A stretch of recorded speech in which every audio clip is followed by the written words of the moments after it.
Learn English collocations with house and home. The word home simply means a place where you live. This could be a house, apartment, condo, tent, etc., and where you feel an emotional connection to staying in that place. The word house usually refers specifically to the building. A house is an independent building, different from an apartment, which is one unit inside a shared building. Let's look at some collocations, typical combinations of words with house and home. We'll start with adjectives used with the word home. A broken home refers to a family in which there are serious problems that separate the family, such as divorce, abuse, or a parent being in prison. The opposite is a secure, stable, or supportive home, a family in which the relationships are healthy and it is a good environment for children to grow up in. There are special types of homes for older people. A retirement home is a place where people can live after they retire, after they stop working around age 65. Retirement homes may be apartments, or they may be individual houses close together. They might often include activities and social events. People living in retirement homes are usually still active and independent. For old people who need more medical care, they can live in a nursing home.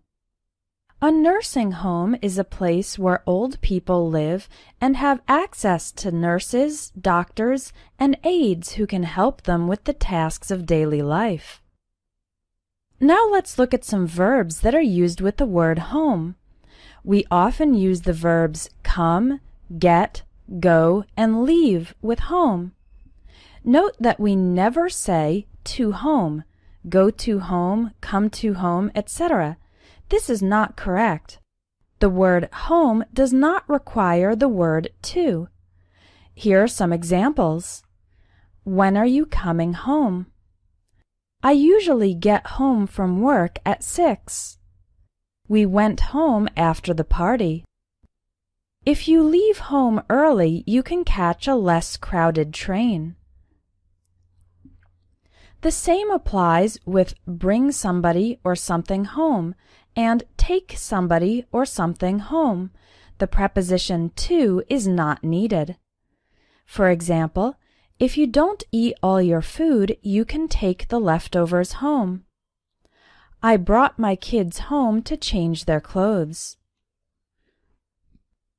Now let's look at combinations of home plus another word.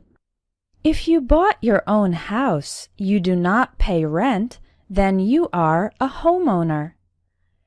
Homeowners might want to do some home improvement. That's repairing and changing things about the house to make it nicer to live in and also more valuable.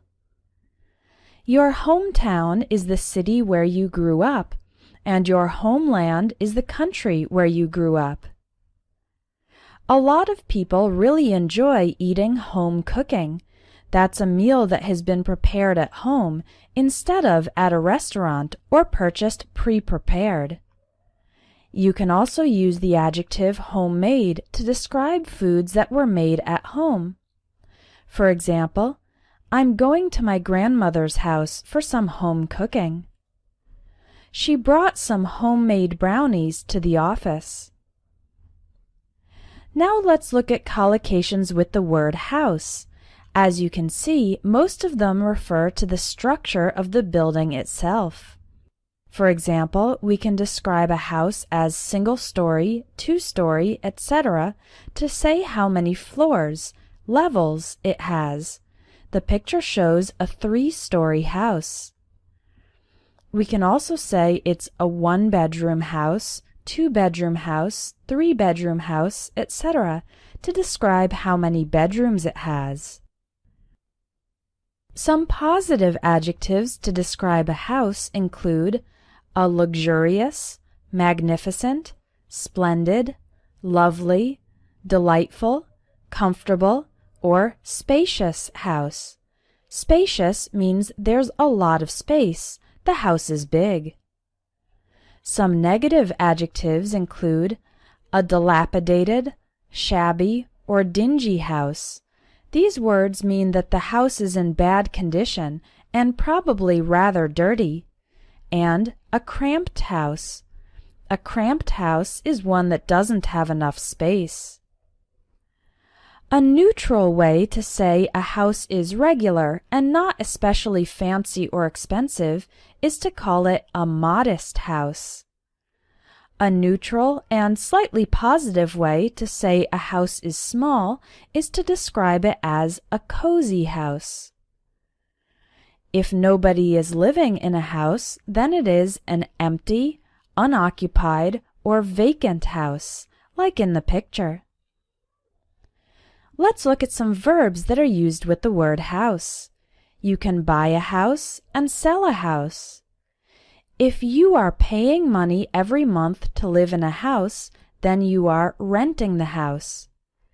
But if you own the house and someone else is paying you money every month to live there, then you are renting the house out. Construction companies build houses and also demolish houses. That means destroy them or knock them down when they are old and no longer safe. If a homeowner borrowed money from the bank to buy the house, but then has financial difficulty and stops paying the bank back, then the bank might repossess the house, take the house away from the owner so that it now belongs to the bank. Other ways to talk about home improvement include redecorating, refurbishing, remodeling, and renovating the house.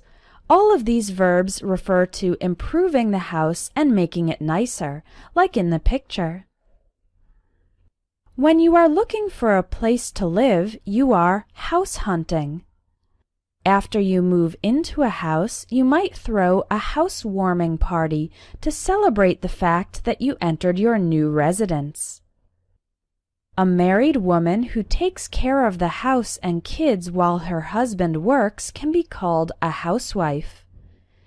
If the situation is reversed and the woman works but the man stays at home, then the man is a house husband. These people can also be called a stay-at-home mom and a stay-at-home dad if they have children.